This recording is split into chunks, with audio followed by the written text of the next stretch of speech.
Hey guys, how's it going? Welcome back. So, Marshall MG15CFX. Do make sure to check out my overview video on this amplifier, as well as the review. The overview video is actually called Marshall MG15CFX Overview and Sound Test. We also have the MG15CFX how well it does, how well does it handle pedals video. Of course, like I said, also the review video. This is the one I promised you where we are going to crank things full blast, which I promised you guys in an earlier video. So we're going to work with the Marshall presets, with the exception we are going to dime everything, okay? Which does kind of bypass the preset a little bit, but we're going to go full blast on the master. We are already full volume here on the volume, and we are going to go full gain on the clean.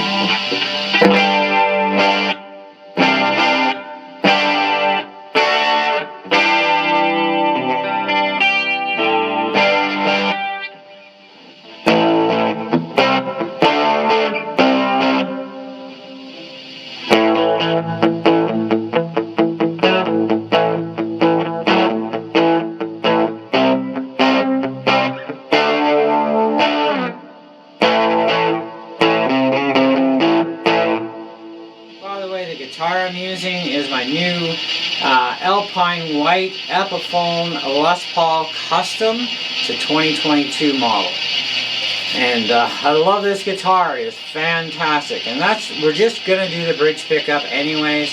Yeah, what the heck? Let's do the neck too.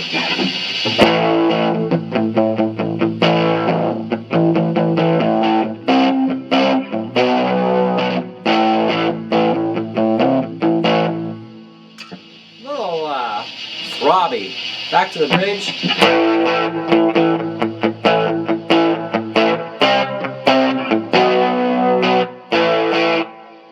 Not bad. Okay, crunch. And we'll make sure that we have all we need.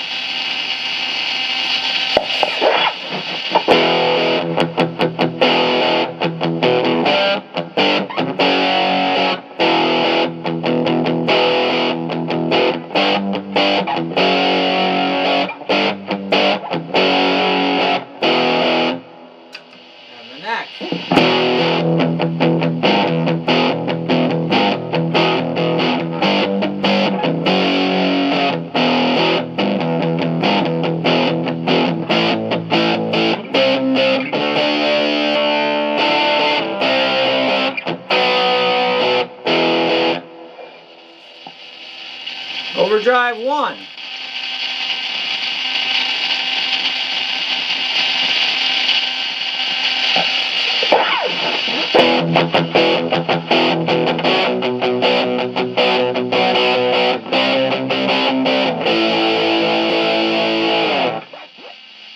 Neck.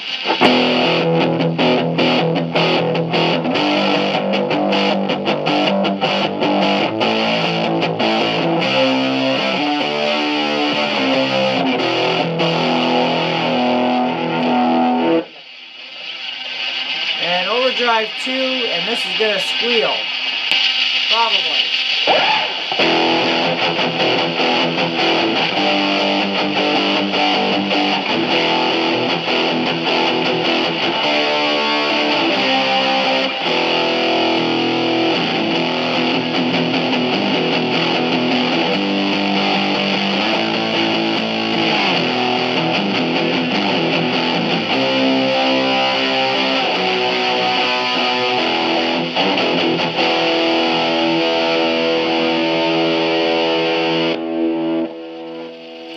I really hate the overdrive 2 on this thing. It is horrible. The rest of them are pretty good.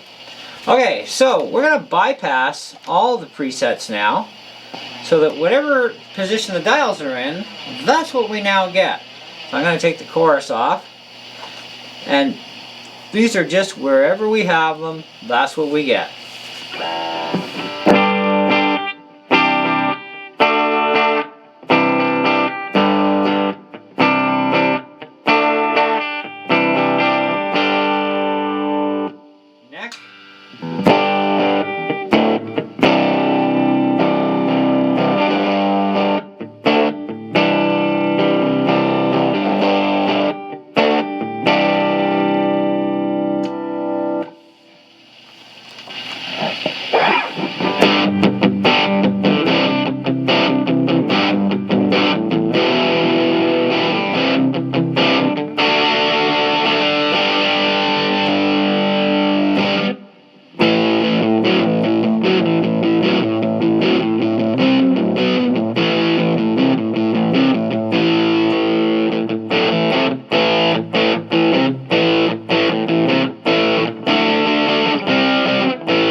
right.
Wow, I think I lost some of my hearing on that one. Whew! Sounds a little quieter than what it should.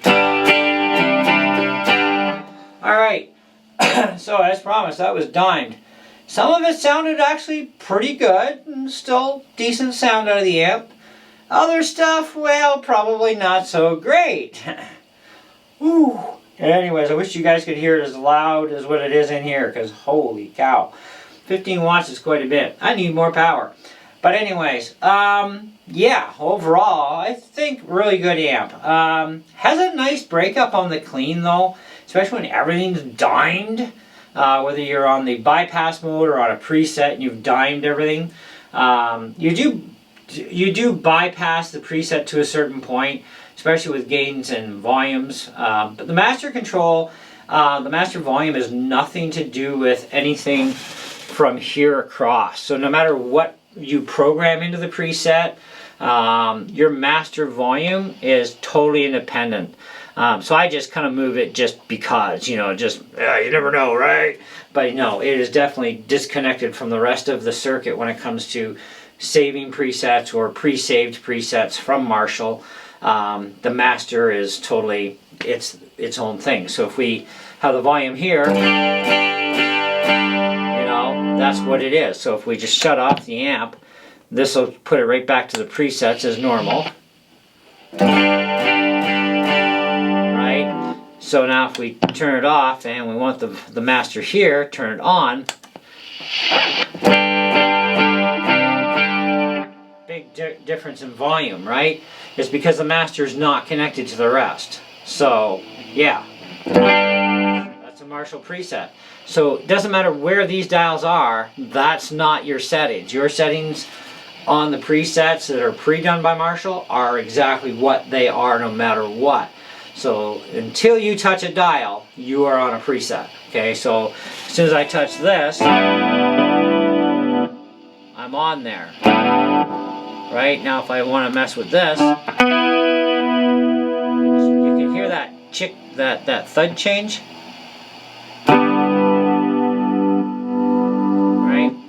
So,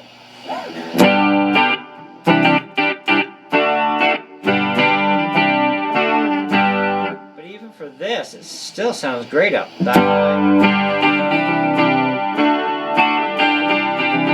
high. So, sounds fine. But, yeah, I think overall, I mean, 15 watts is fine. It's an 8-inch speaker.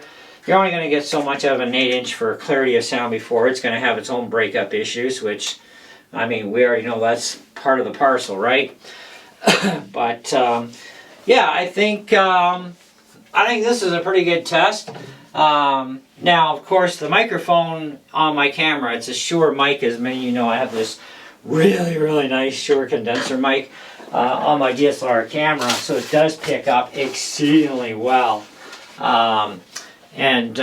So it's only about roughly, I'd say 4 feet away, maybe tops, from the amp, and it's on a bit of a down angle too, pointing at more toward the speaker. So it's picking up really good. But I think that some of the sounds, like I don't like overdrive too. I think it's the worst sound at any volume. It's horrifying. I don't know what they were thinking. Somebody must have been, I don't know, half awake when they programmed that. But the rest of them are actually pretty good. On the neck side of things, for neck pickup, the clean is pretty good until you get too high a level on the clean for volume output. Then it kind of starts to get a little bit muddy, you know what I mean? And same with the other stuff. You know, the neck pickup it's the neck pickup. But it is really clean on the neck, on the clean at the lower volume level. It's when it starts to get to that natural breakup, everything kind of gets destroyed. Even on higher gain settings. And I think that's just an inherent thing with humbucking pickups on necks, or probably any neck pickup, for the most part anyways. I mean, there are some pickups out there that are cleaner on the neck, but bridge is certainly fine. And it does a wonderful job with the bridge pickup regardless. But either way, I think it's still a pretty good amp. I mean, if you're thinking about getting one of these things, you're only going to get them used now anyways. And it's the MG15CFX, and I think overall it's a great beginner amp. It's a great practice amp. I used it in church today. It worked fantastic, even mic'd up. It worked even fantastic being unmic'd at our practice. It worked fabulous.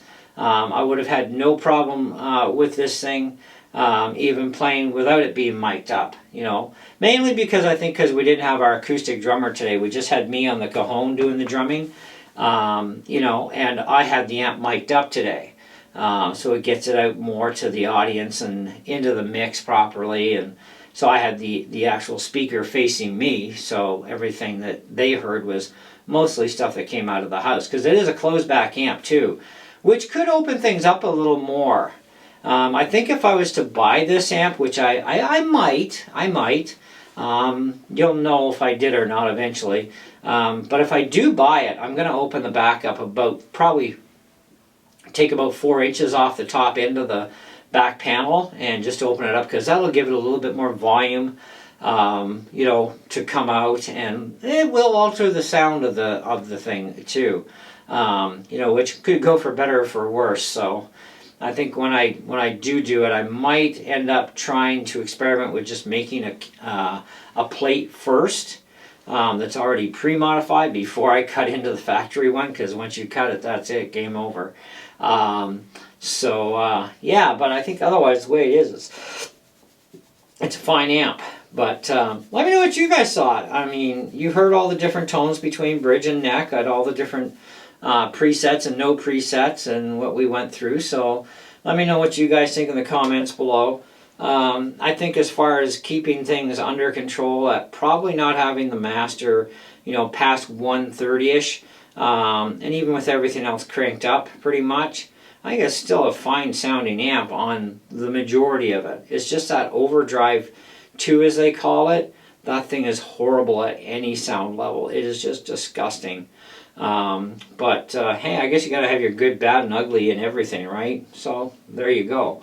So yeah, I'm done. I'm out of here. Thanks for watching, and stay tuned for more, because the next video we are going to mic up this amp and put it direct into the system, so you can hear what this amp sounds like mic'd up. So, and I don't expect it to be all that much different than what you're hearing now, only because of the kind of microphone I have on my DSLR. I really don't think miking this thing up in the studio is really going to make that much of a difference, going direct into the system. So we'll see. But we also got to show you that mic too and do a review on it for you guys. So there you go. Stay tuned.